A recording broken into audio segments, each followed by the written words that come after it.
Iligtas mo siya, O Panginoon, sa kamatayan mo ng lugar, sa araw kung kailan ang langit at lupa ay mayayari, at kung kailan mo makahabilan sa pangit ng apoy ng sanlibutan. Kami ay nangangatal at natatakot habang palapit ng palapit ang paghukom. Ang araw na kung kailan ang langit at lupa ay mayayari.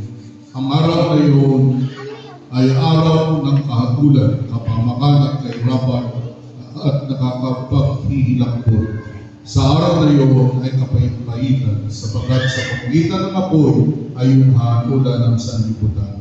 Ipagkaloob mo sa kanya, O Panginoon, ang walang hanggang kapahingahan, at sumikat nawa sa kanya, O Panginoon, ang walang hanggang kapahingahan. Panginoon, maawa ka sa kanya. Kristo, maawa ka sa Panginoon, maawa ka sa kanya. Manalangin po tayong lahat ng Ama namin.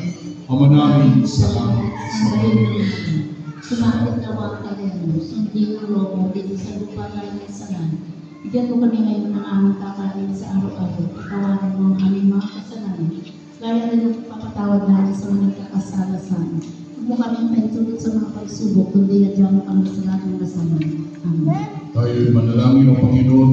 Likas sa iyo ang iyong katangian ang mahabag at magpatawad. Dahil dito, iyong tanggapin ang aming panalangin na ukol sa kaluluwa ng lingkod na si Virginia na iyong tinawag na sa kabilang buhay. Iligtas mo siya sa kamay ng kaaway at siya ay iyong gunitan. Tanggapin mo siya at dating sa magwalatian.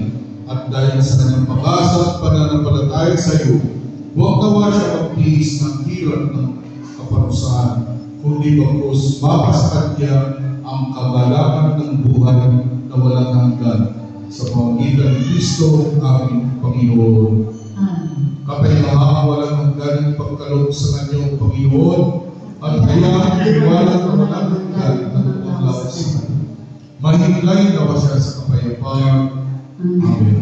Ang kanyang kaluluwa at ang kaluluwa ng lahat ng sumasampalataya na namayapa na sa awa ng Diyos, mahiglay sa kapayapaan sa ngalan ng Ama at ng Anak at ng Espiritu Santo. Amen.